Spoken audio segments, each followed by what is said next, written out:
इच्छा तो सब चीज़ों की होती है। आगे मिलने की बात है कि लोकसभा मिले, विधानसभा मिले।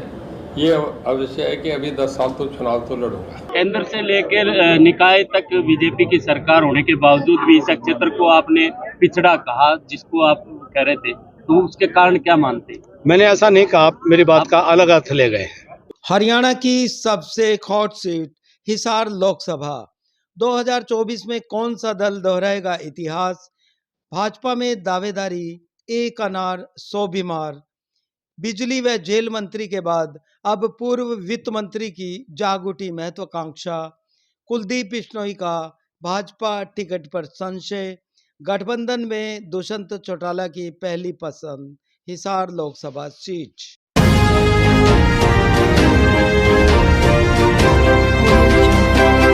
हरियाणा की 10 लोकसभा सीटों में सबसे खास कही जाने वाली हिसार सीट पर अब की बार चुनावी महाभारत रोमांचकारी होने वाला है। इस सीट पर सभी राजनीतिक दल इतिहास दोहराने को बेताब हैं। 2019 से पहले हिसार लोकसभा सीट पर 3 दलों से 3 टिकटों पर जीत हासिल करने वाले फिलहाल कांग्रेस नेता जयप्रकाश की मंशा भी परवान पर है। 2 बार विजयी रहे सुरेंद्र बरवाला चर्चा से बाहर हैं। 2019 में पहली बार हाथ लगी हिसार की इस हॉट सीट को भाजपा भी इतिहास दोहराने के लिए तैयारी में है। इस सीट को दुष्यंत चौटाला भी पहली पसंद मानते हैं। गठबंधन रहा तो भाजपा व जजपा के बीच राड का कारण भी हिसार सीट ही बन सकती है। इनेलो भी अपनी लोकप्रियता के बढ़ते ग्राफ को हिसार में कैश करने की प्रबल तमन्ना रखती है। फिलहाल कांग्रेस की बात करें तो इस सीट पर उम्मीदवार को लेकर हुड्डा व एसआरके के बीच तनातनी सार्वजनिक हो सकती है। खुद को मजबूत मानने वाली भाजपा के लिए भी हिसार सीट कम चुनौती वाली नहीं है। सबसे पहले तो पार्टी के भीतर ही दावेदारों की बढ़ती फौज पर चर्चा कर लेते हैं। सिरसा लोकसभा की रानिया विधानसभा से निर्दलीय चुनाव जीतकर भाजपा सरकार में जेल व बिजली मंत्री पद को उपलब्ध हुए रणजीत सिंह चौटाला की मंशा पहले ही सार्वजनिक हो चुकी है। रणजीत सिंह फरवरी में एक बड़ी रैली कर उसमें देश के प्रधानमंत्री नरेंद्र मोदी व केंद्र के गृह मंत्री अमित शाह को शामिल होने का दावा कर चुके हैं। स्पष्ट है कि रणजीत सिंह हिसार सीट पर भाजपा टिकट से चुनाव लड़ने के पूरे मूड में है। भाजपा के वरिष्ठ नेताओं में मोदी व शाह से घनिष्ठता भी जाहिर कर चुके रणजीत सिंह चौटाला इस बार हिसार लोकसभा सीट पर भाजपा की टिकट के प्रबल दावेदार दिखाई दे रहे हैं। ये नहीं पता था, ना आपको पता था कि काउंटिंग के बाद मैं 1 घंटे बाद बीजेपी में चला जाऊंगा, उनके समर्थन में जाऊंगा। राजनीतिक संभावना का खेल है। वो गठबंधन बन रहे हैं, इन्हें भी पता नहीं ये गठबंधन आखिर तक रहेगा नहीं रहेगा। राजनीति में कुछ भी नहीं कह सकते। अगर कुछ हालात ऐसे बने तो हो सकता है कि मैं बीजेपी से मुझे लड़ना भी पड़ जाए। ये डिपेंड करेगा हमारा आपस के डायलॉग पे। जब उस वक्त कौन उनके एक सर्वे हो रहे हैं सब जगह, कई टीमें लगी हुई हैं। विनिंग कैंडिडेट कौन है, क्राइटेरिया तो हर पार्टी रखती है कि विनिंग कैंडिडेट कौन है। अगर हम उस क्राइटेरिया में कहीं फॉलो इन करते हो सकता है मेरे से वो संपर्क कर लें। सरसा तो लड़ नहीं सकता जो है। इच्छा सर आपकी? इच्छा तो सब चीज़ों की होती है। आगे मिलने की बात है कि लोकसभा मिले, विधानसभा मिले। ये अवश्य है कि अभी 10 साल तो चुनाव तो लड़ूंगा। अब बीजेपी में कुछ चीज़ें हैं, उम्र के हिसाब से भी वो देखते हैं कि 75 के बाद मुझे ये लगता है कि ऐसा अब नहीं रहा। हर आदमी को जो अगला चुनाव होगा उसमें ये चीज़ें टूटेंगी। दूसरी ओर कांग्रेस छोड़कर भाजपा को समर्पित हुए कुलदीप बिश्नोई भी हिसार लोकसभा सीट पर उतरने को बेचैन हैं। तीसरा भाजपा जजपा का गठबंधन रहा तो दुष्यंत चौटाला हिसार सीट पर अपनी चाह पूरी तरह सार्वजनिक कर चुके हैं। भाजपा नेता बीरेंद्र सिंह अपने बेटे व मौजूदा सांसद बृजेंद्र सिंह की प्रबल दावेदारी जता रहे हैं। इनके अलावा हरियाणा विधानसभा में डिप्टी स्पीकर व नलवा से विधायक रणबीर गंगवा की भी हिसार लोकसभा से भाजपा की टिकट दिए जाने की चर्चा सुर्खियों में है।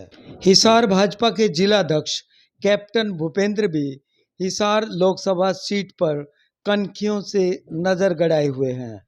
पूर्व चेयरमैन एवं भाजपा नेता रणधीर सिंह धीरू भी भाजपा के दावेदारों की कतार में बेसब्र हैं। इनके अलावा हाल ही में दिवाली से एक दिन पहले हिसार में मिलन समारोह के नाम पर आयोजन कर हरियाणा के पूर्व वित्त मंत्री एवं भाजपा के दिग्गज नेता कैप्टन अभिमन्यु ने भी हिसार लोकसभा सीट से अपनी दावेदारी के साथ बेताबी भी दर्शा दी है। और मुझे बहुत खुशी है कि पूरे क्षेत्र के कोने कोने से बड़े मौजिज लोग, अनेकों जनप्रतिनिधि, सामाजिक संगठनों के प्रमुख और शिक्षाविद और अनेक जो सामाजिक कार्यकर्ता है, वह आज इस दीपावली मिलन समारोह में पधार करके उन्होंने शोभा बढ़ाई। दिवाली कार्यक्रम के बहाने लोकसभा की चुनाव की तैयारी तो नहीं है, ऐसे बताएं कि आप लोकसभा चुनाव लड़ेंगे? ये एक सामाजिक कार्यक्रम के रूप में इसको देखें। केंद्र से लेकर निकाय तक बीजेपी की सरकार होने के बावजूद भी इस क्षेत्र को आपने पिछड़ा कहा, जिसको आप कह रहे थे, तो उसके कारण क्या मानते हैं? मैंने ऐसा नहीं कहा, आप मेरी बात का अलग अर्थ ले गए। जातिवाद एक जहर है, एक बीमारी है, लोकतंत्र को कमजोर करती है, लोकतंत्र की जड़ों को खोखला करती है और परिवारवादी लोग ही जातिवाद का सहारा लेकर के समाज को बांट करके और अपने परिवार के लोगों को आगे बढ़ाते हैं। हम सबको भी ये जातिवाद और परिवारवादी रूपी रावण को हम सब मिल करके नष्ट करेंगे। 5 राज्यों के चुनाव के परिणाम को लेकर क्या आकलन है सर आपका? बहुत अच्छे परिणाम आएंगे। ऐसे में भाजपा के भीतर हिसार सीट पर एक अनार 100 बीमार की कहावत जोर मारने लगी है। माना यह भी जा रहा है कि कांग्रेस छोड़ भाजपा में आए कुलदीप बिश्नोई को भाजपा की टिकट नहीं मिलती है तो उनका फैसला भी रोमांचकारी हो सकता है। गठबंधन रहा तो भाजपा के दावेदारों पर दुष्यंत चौटाला की मंशा भी भारी पड़ने का अंदेशा है। गठबंधन टूटा तो मौजूदा सांसद बृजेंद्र सिंह की टिकट पर आतुर बीरेंद्र सिंह भी मंशा पूरी न होने पर नए खेल की राजनीतिक डुगडुगी बजा सकते हैं। ऐसे में भाजपा के लिए हिसार सीट बाहर और भीतर दावेदारों और जीत के लिए चुनौतियां भरी है। कांग्रेस में उम्मीदवार की घोषणा के साथ ही गुटों और नेताओं की फूट या जुगलबंदी हिसार सीट के लिए परिणाम दर्शाएगी। हिसार सीट पर इनेलो व जेजेपी भी आमने सामने होंगे। इन तमाम चुनावी पहलुओं पर गौर करें तो आने वाले 2024 के लोकसभा चुनावों में हिसार की हॉट सीट पर रोमांचकारी घमासान देखने को मिलेगा। राजनीतिक दलों में भाजपा व कांग्रेस के भीतर भी और बाहर भी और ज़्यादा रोमांच देखने को मिल सकता है। फिलहाल सबसे ज़्यादा चर्चा का विषय यह कि भाजपा में दावेदारों की फौज को पार्टी का अनुशासन और नेता कैसे एक सूत्र में बांधते हैं। इन दावेदारों में कितनों को विधानसभा सीट की टिकट का भरोसा मिलता है और भाजपा के कौन से दावेदार बागी होते हैं, ये समय आने पर भी सामने आएगा। हिसार सीट पर हमारी इस खास सीट को लेकर आप अपनी राय जरूर साझा करें। रिपोर्ट अच्छी लगी तो लाइक व शेयर करें। Page at noon channel subscribe नहीं किया तो कृपया ज़रूर करें। बेल आइकॉन ज़रूर दबाएं। शुक्रिया।